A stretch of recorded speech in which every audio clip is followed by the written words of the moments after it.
We are now talking ESG, which we talked about already a few times today. We're now going to go into a little bit more in-depth on this subject.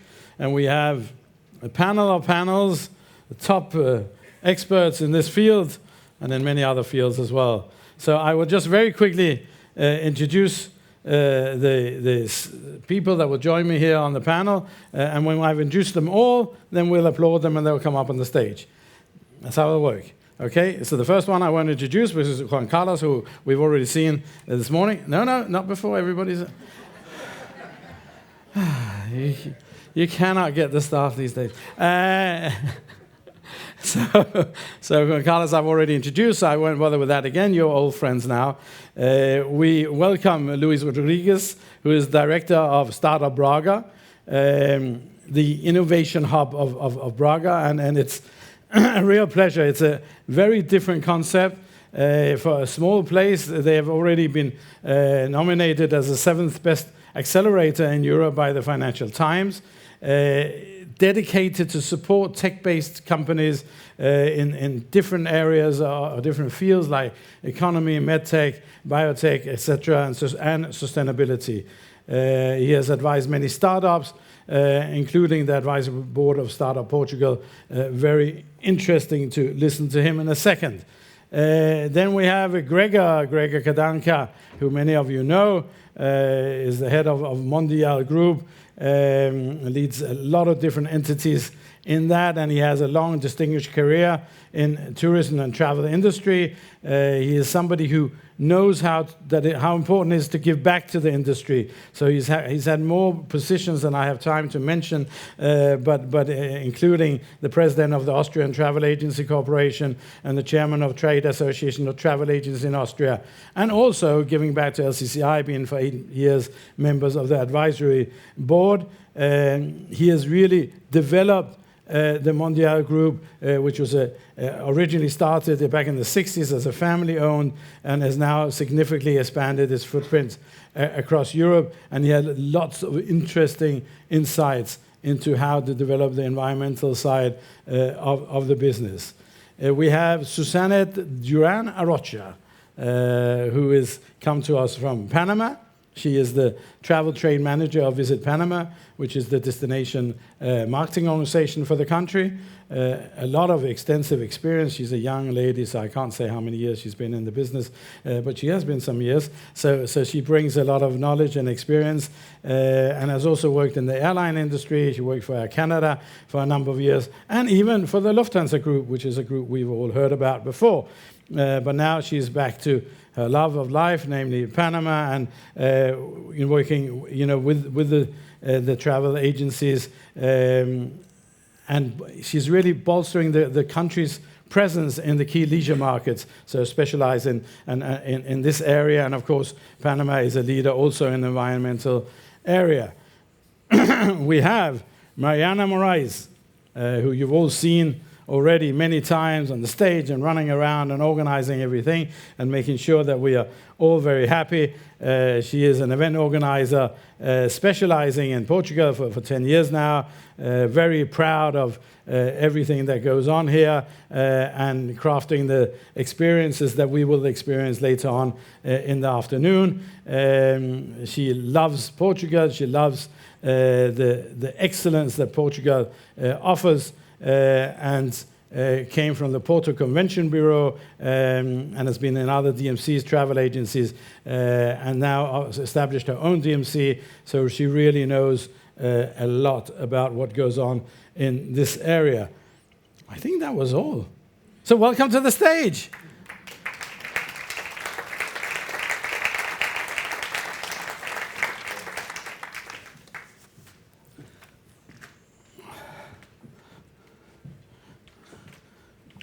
See, they're real professionals. They know where to sit according to the pictures. I told you, it's no coincidence that we chose these 5. It's not often I get the chance to sit down. It's lovely. It is lovely. So we've already heard from you, so we're going to wait hearing from you. Remember, by the way, you have your app. You can ask questions, and we would love for you to do so. I think we'll start with you, Gregor. So you've done a lot in Austria, and I know Austria has great ambitions in terms of being maybe the most environmentally friendly country. Can you talk a little bit about what you have done in your company and what Austria is doing as a country in a few minutes? I hope you hear me. Yeah. Yeah, as you said, Austria is working hard to become one of the most sustainable tourism destination in the world. Currently, it's ranked number 2, number 3, depending on the ranking.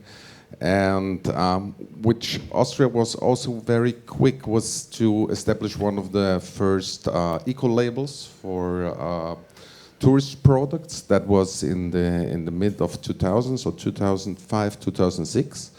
And we were one of the first tour operators that got some packages with that eco-label, which is a very strict one. And also the European eco-label was made after the Austrian one. The problem was, or still is, with that label, that it's so strict that most of the travel that we offer cannot get it. It's and I think we're going to talk about it later, especially air transport. That's the weak point that we have. Still from Austria, most of the people are using airplanes to go on their holidays, and so we had that product for several years, and now we are developing a new product line that is not for the consumer, but for companies, and it's incentives and MICE programs that are certified by the Austrian state with the eco label, and so we will see how that will evolve. Okay, thank you. I'll come back with some follow-ups later on, but depending how many questions we get from the audience, of course. Of course, ESG covers a huge range of, we used to just talk about sustainability, but there's lots of facets. So, Mariana, you are looking at all the different new types of travel within that's coming up, and they all have different names to them.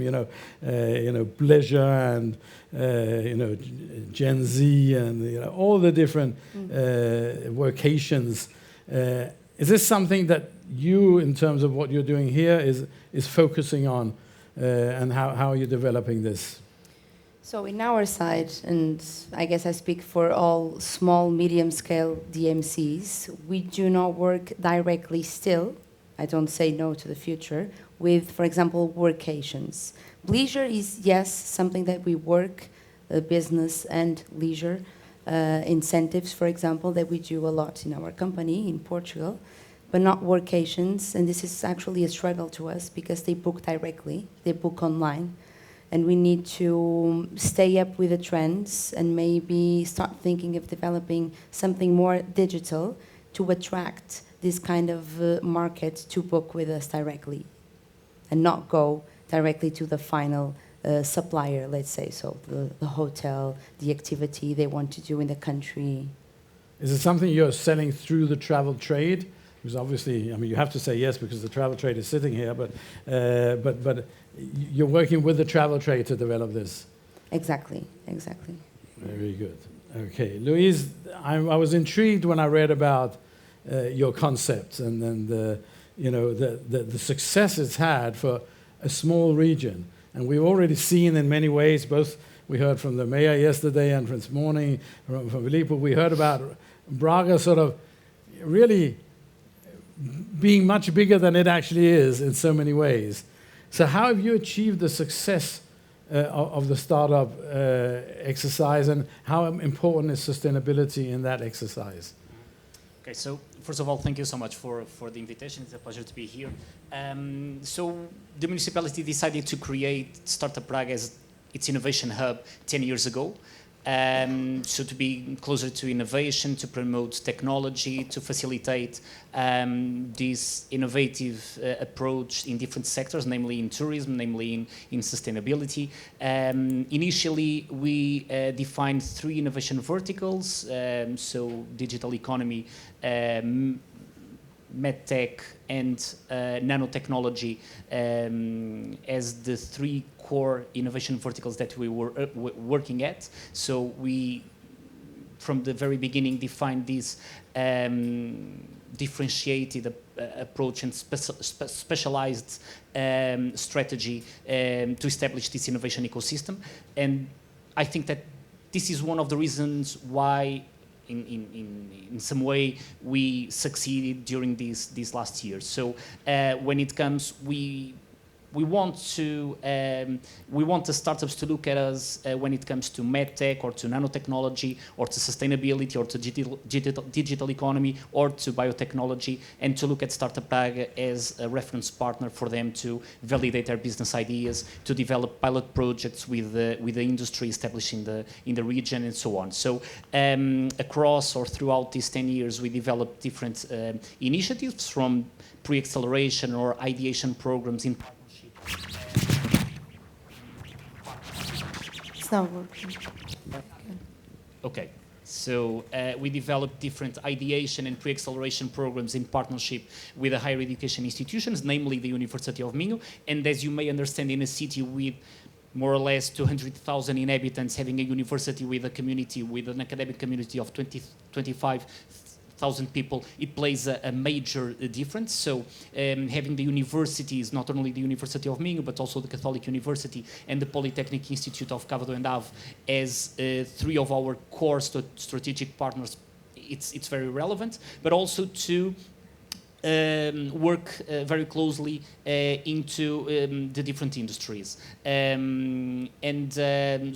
in that way, we try to leverage innovation through different open innovation programs, corporate accelerators. So we are actually preparing a demo day. So it's the final day of our corporate accelerator that we developed during the season year of 23-24 with Sporting Club Braga, which is the sports entity, the major sports entity in Braga, known mainly by football, but not only. And Sporting Braga approached Startup Braga 1.5 years ago because they wanted to be closer to technology, to innovation. They wanted to build a moat from its competitors. So we defined, or we decided to build this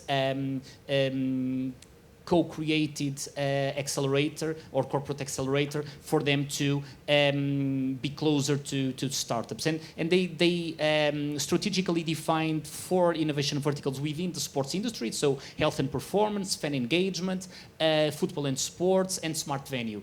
And within these 4 verticals, we selected 12 startups that will be pitching tomorrow for a final prize and for the opportunity to become or to have Sporting Braga as in some cases, its first client, an early adopter, and to have this market validation. This can apply to the sports tech industry, or this can also apply to tourism. For that example, was my next question: is how do we apply this to the people in this room? Yeah, absolutely. So also from the municipality strategy and perspective, 2-3 years ago, Mayor Ricardo Rio also asked us, how could we be closer to innovation? How could we fostering innovation within the tourism sector? So we have a call for innovative programs promoted by the Tourism of Portugal, which is called FEED, Fostering Innovation in Tourism. They support, they finance different programs from ideation to acceleration or to open innovation, and every certified incubator or accelerator in Portugal can apply to that call. We designed iTech Tourism, which is a tech tourism accelerator.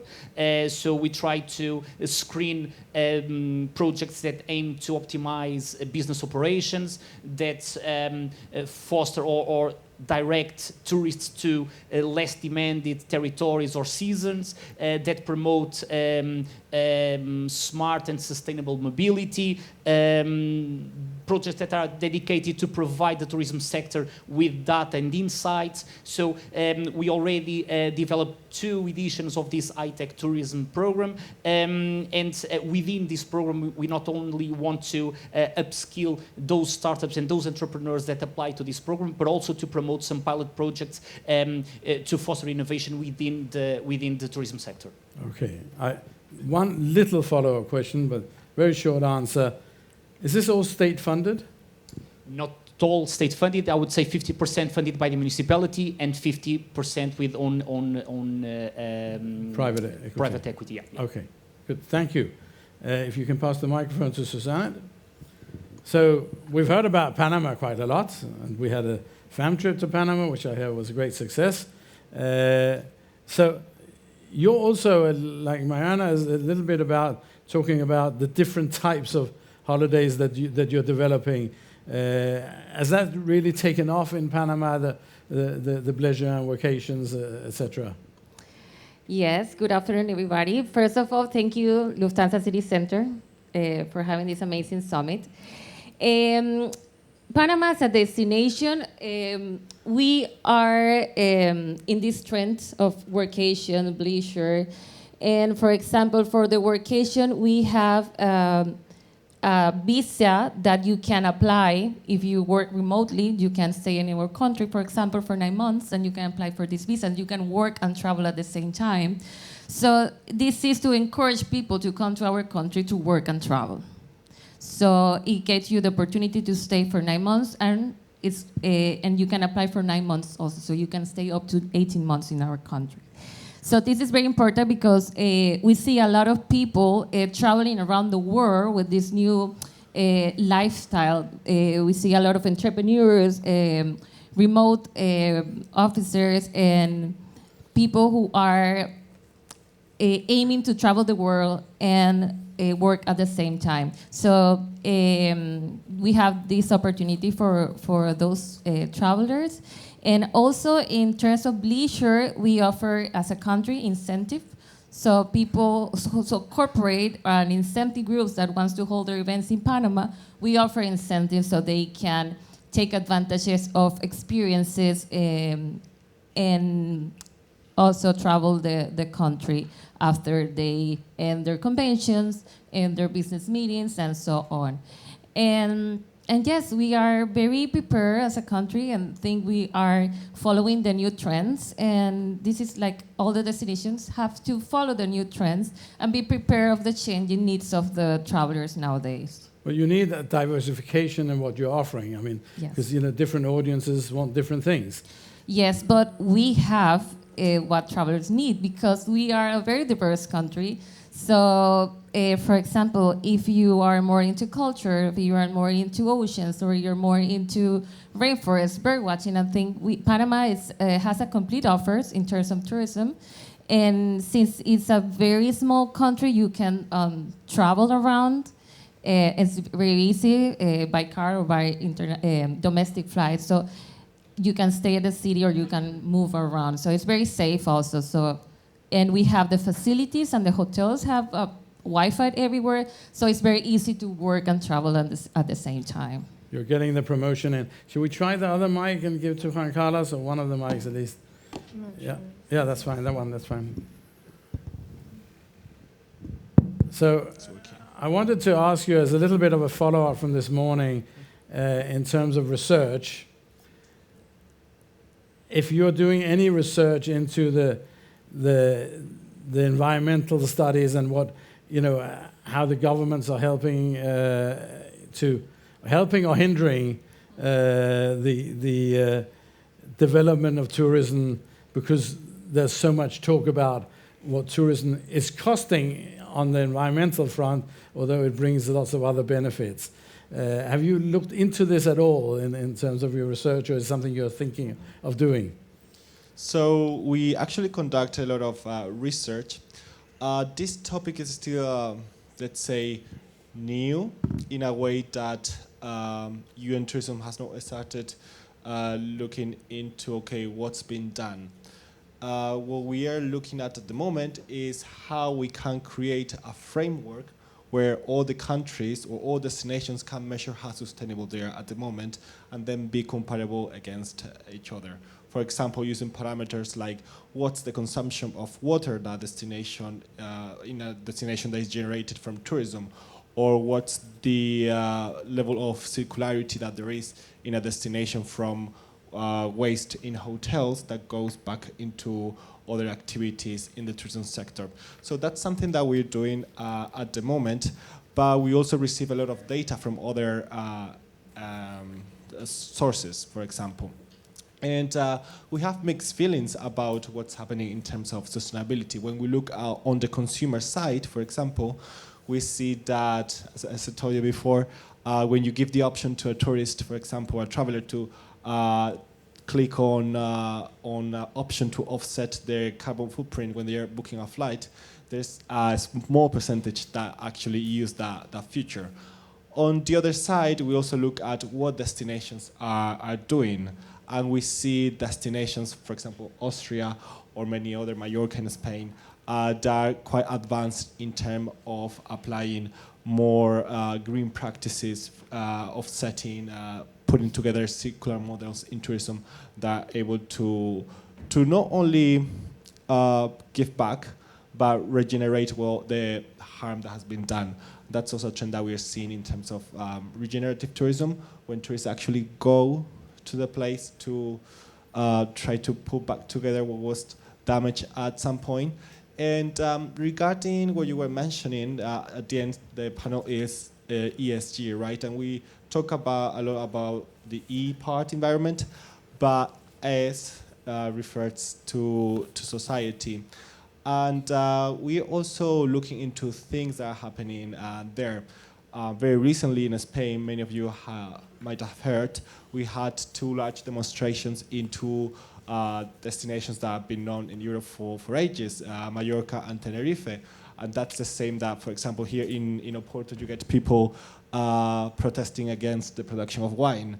So that was quite surprising to see.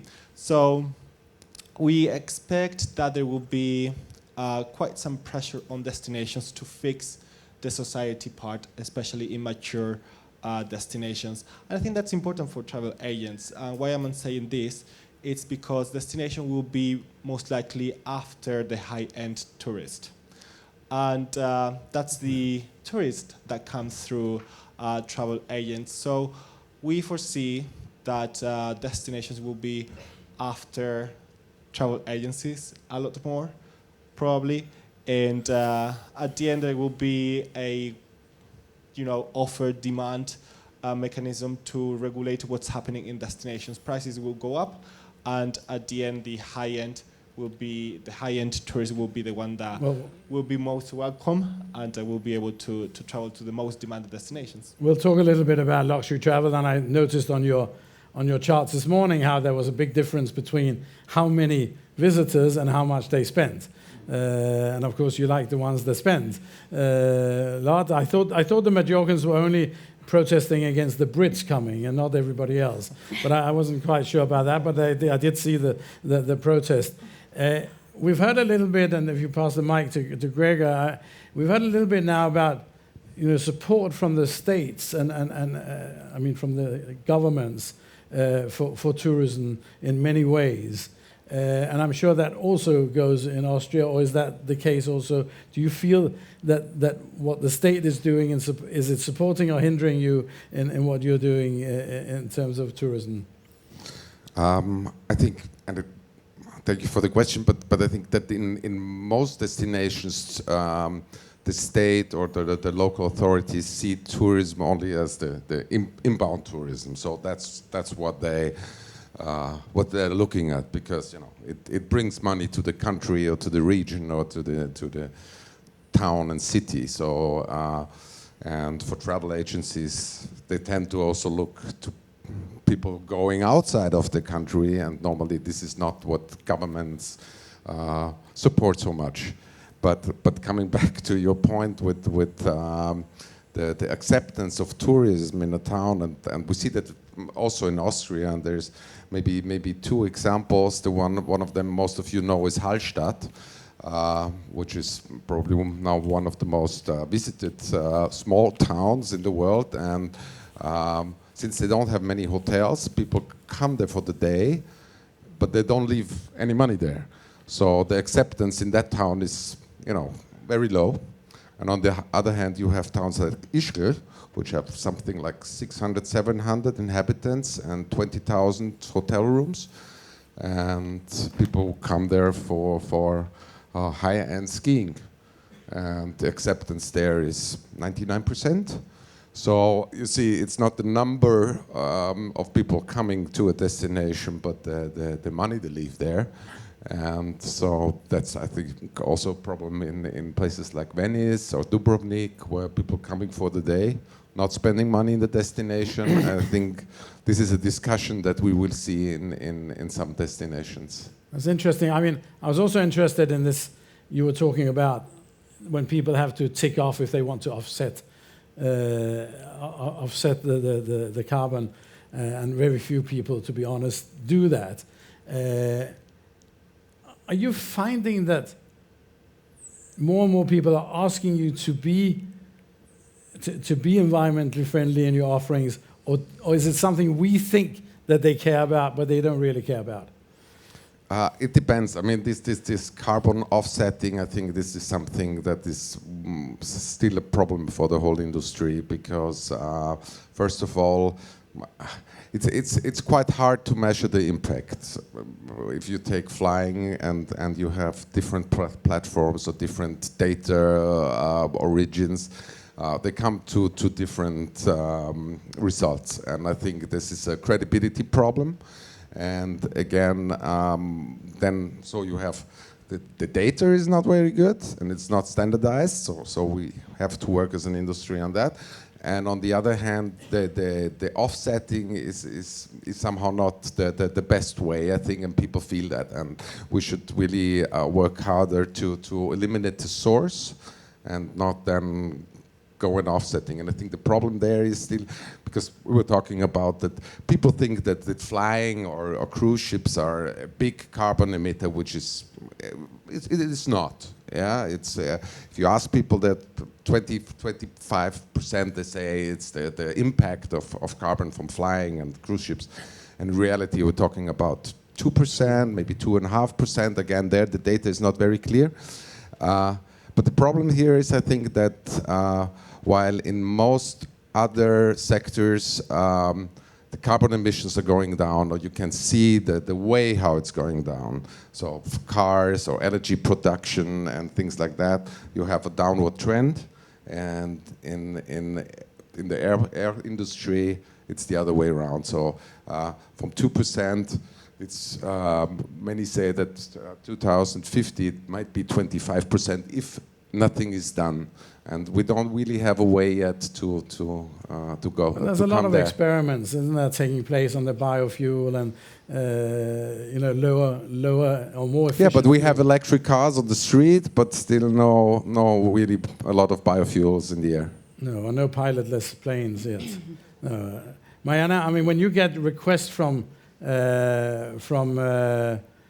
travelers groups, is it very often that sustainability environment is number one, or is it very often that it doesn't appear on the request list at all? Well, I think it's 50-50. But I think it's also our role to educate travelers. So when we send our proposals, we need to introduce these social responsibility, sustainable offers. We need to, instead of using a car, maybe we can offer them a train, and we can put a catering and a music entertainment inside that train and make it fun. Or instead of normal bicycles, we can do e-bikes. The same thing with the tuk-tuks, they can be electric. So there's so many things, and I used to say that Portugal is the country of transportations, of diverse transportations. We use a lot of sailing boats, for example. So I totally think that it's our role to show them how to be more sustainable and how to have good practices when they come to our country. And you think people care? I mean, I know you do it, but I think you think you care. have to do it. I think 70% of them care. I think 50% of them, maybe 40, are actually requesting us to have 100% sustainable measures in our offers. Okay. And they're willing to pay more for it? And they will willing to pay for sure. Yeah? Yes, yes. Susanna, is that the Because same? this is the problem. Okay, for the case of Panama, one of our strategy is the sustainability. Sustainable tourism has becoming more stronger nowadays. And for example, when we support farm trips from other countries, they ask us for sustainability activities, sustainability practices. And one of the things that we do as a country is that we empower our local communities. We train their local communities because it is important for them to get to know what are the travelers are looking for, that it's important for them to protect their cultural heritage, their natural resources. And it's, for example, for the communities that are practicing the tourism, they can benefit from the tourists. So for us as a country, we are empower these communities, and we support the sustainable tourism is one of our main goals and strategy as a country. And more people are asking for this kind of experiences, like authentic and real experiences. Is there a difference in the age profile on who wants sustainability? I mean, I suspect that the younger you are, the more you're aware of these. But of course, the older you are, the more you buy the luxury travel and spend more money. Do you have a conflict there somehow? It depends of what you really want, because obviously if you're looking for luxury, it's totally different from, like, for example, the Generation C. The Generation C, they are more aware of they are looking for experiences totally different from the luxury segments. So for example, Generation C, they're looking for more authentic and real vacations or tourism versus the luxury ones. The luxury one wants to stay in a huge, nice hotels with a nice tour, versus the ones that are looking for a sustainable and tourism community experience. They don't mind to stay with the locals, to have that flexibility, changing the luxury for the community experience. What about you, Mariana? Do you see the difference between luxury and the youngsters? Well, I have to be honest, I think that luxury nowadays is actually mingled with the community and being in the middle of what is local, what is authentic of our country. In my case, in Portugal. So when I offer experiences that they are local, they have our traditions, I can make it exclusive, I can make it luxury. And I think this, at least from my clients and from my perspective, this is what they are looking for. Okay. Louise, I wanted to ask you, I know you're not a travel industry person, so you look about, on it with maybe slightly different eyes. So do you think our industry, as a neutral observer, gets a bad rap? We talked about that most people think that aviation, represents 20% of fuel, but it's really 2%. Do you think we are very bad in selling ourselves and promoting ourselves as being not that bad for the environment and as many positives that we do for environments? Well, from an outlier, totally, I don't look at that way. To be honest, as a traveler, I don't look at the industry of the bad guys that are just leaving a huge carbon footprint and so on. From my perspective, and also looking at this side of I would say an innovation ecosystem builder or something like this, I would say that it is important to bring the tourist operators closer to innovation, talking about hotel groups or travel agencies and so on, and how can innovation help the tourist operators to be greener and to implement sustainable practices and so on. So that's the reason why we are trying to look at ESGs and like one of the important verticals of our programs. But to be honest, I don't feel that the general opinion is like in the bad way or of the tourism sector. Yeah, I mean, when you talk to a lot of politicians and people that have influence at least from a governance point of view, do they see the industry as a polluter? So I guess there are different views on who you ask within a government or an administration. But at the end, what we try to do as a United Nations organization is to bring everyone together and set at least a more long-term vision for the development of tourism. And that means also sustainable tourism. We try to encourage countries and destinations to put together a mechanism to involve in long-term decision-making both the DMO, the airlines, the airports, the providers, the whoever else, hotels, has a stake in tourism to, at the end, being able to commit to something. Because what it doesn't work in terms of governance is when probably there is a government that set some objectives, and then there's a new government that comes in and say, okay, we forget about what was being done and we start from the scratch. That doesn't really work. And the only way to guarantee that there is a longer vision for that is to put together a mechanism where public, private sectors, also academia, can have a stake in what's the type of tourism that wants to be built in a specific destination. So that's also what we try to do. I guess it also, you need to have all the different elements of travel working together on this. I mean, is it mainly the airlines, because they are the biggest burners of fuel, that should be responsible? Or hotels are trying also to do certain things. A lot of hotels are doing a lot of things, and I sense you come to hotels these days, and yes, they don't want to wash your towels because it's good that they don't do it every day and change your bed linen and so on, which is good. But you sense that the airlines maybe not do so much that. There's no airlines here, but there's airlines in the room. We'll maybe ask them some other time. But do you sense that it should be more a combined effort between all the players in the industry? So at the end, tourism is very diverse, right? Even the supply tourism chain.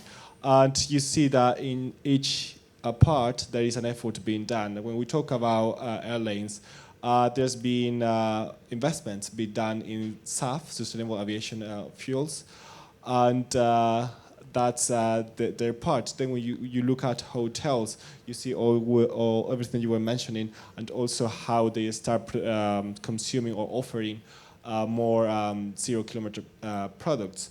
So there are individuals, let's say, efforts being done, but getting back to what you were saying at the beginning, at the end there needs to be a holistic approach to it that comes from a public-private academia effort, pretty much as Panama was mentioning with a sustainable tourism strategy where the different stakeholders, and that also involves travel agencies, tour operators, DMCs, to commit to, okay, let's follow a roadmap for sustainable development.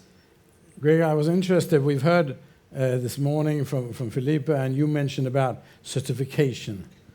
And I was very interested to hear, because it's sort of the first time I've really seen this happening more and more. Is it something you would recommend that the industry takes, maybe not even on a country basis, but on a wider European, global basis, that there are set certification standards that travel agents can follow and other players in the industry? I think there was a study now that there are alone in Europe something like 230 different eco-label certificates. So and Brussels is now reacting with the greenwashing directive to cut that number significantly down. So that's something that we will see coming next year. And so I think that certificates can be, if they are done right, can be a good way. And also, and coming back to your question about sustainable air fuels, I mean, we've seen that without investment from the public side, from the government, new technologies have a hard time. And now if you're looking to solar industry, in the beginning, Germany, China, they were spending huge amounts of money to make the technology viable and cheap. And I think it's not alone the airline industry or the travel industry, but that's especially also the governments have to play a big role there. And on the other hand, the certificates can also help to bolster this development.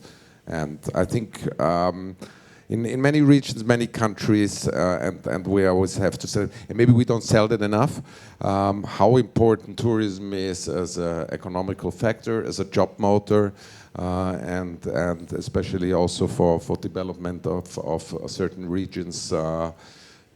It's necessary, so we should try to keep tourism going, and that will need some investment also from the government side. I think we can all agree that we don't sell what we do as an industry enough in so many ways.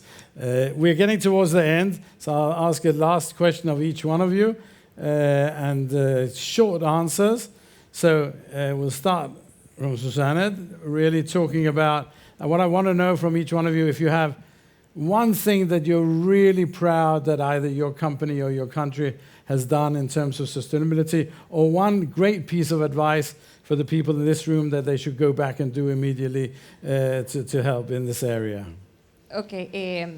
For example, in Panama, we developed a sustainable tourism master plan that was recognized by the UNESCO as the industry best practice.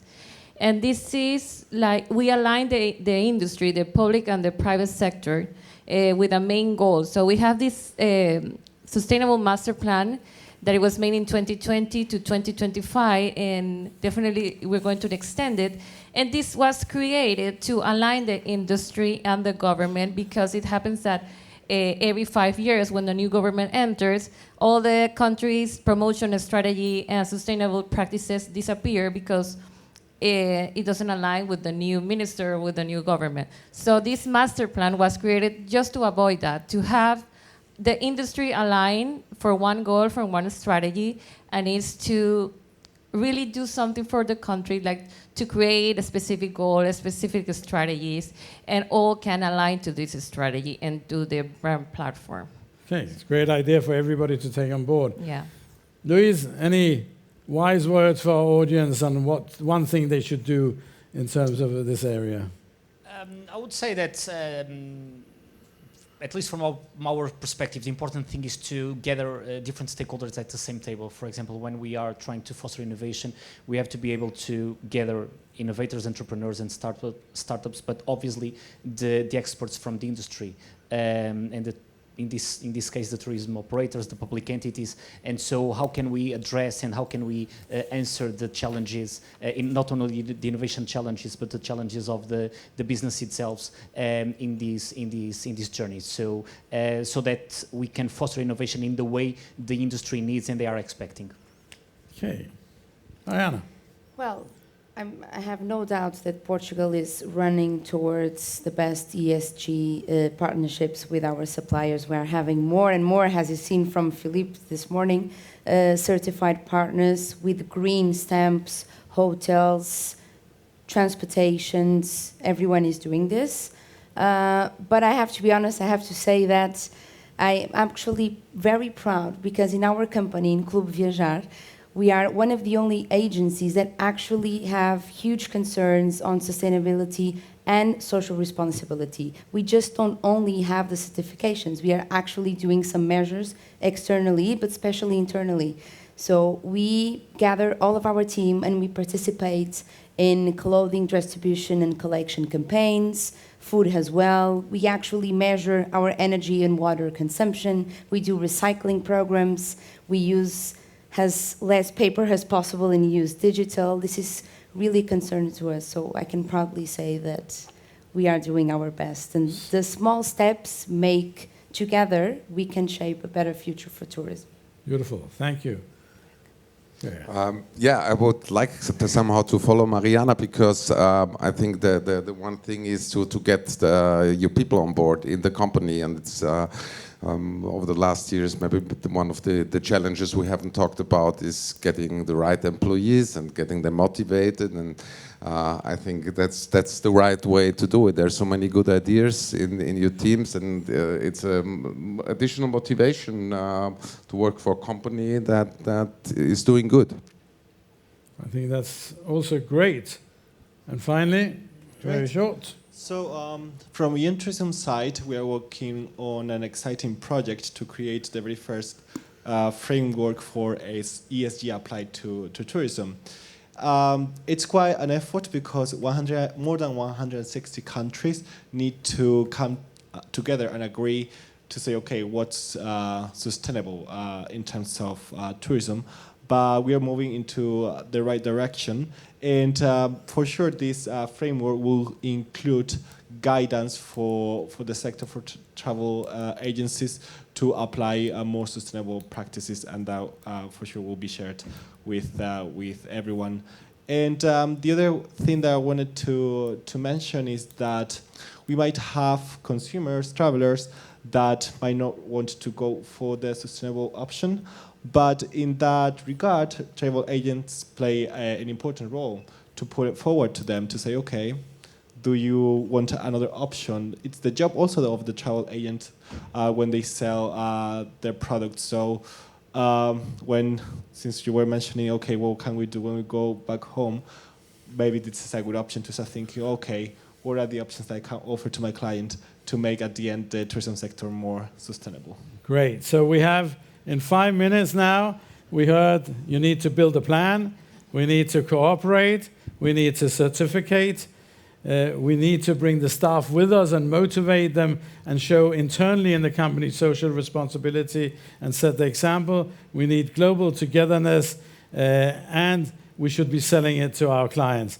I think the only thing we were missing, which of course we should mention, is we need to work across the Lufthansa City Center network, who of course we just talked about this morning, is setting the example and to do that. So let's join me and to thank our great panelists for fantastic effort.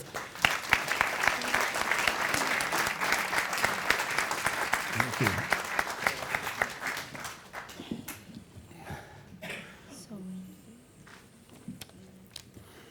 It's a huge area. I mean, we could have talked about this for a long time, but it was lovely when people are willing to share, and I hope you got some inspiration and some ideas and some thoughts of what you need to do when you come back home. Of course, you can use the event app and write some ideas in there as well.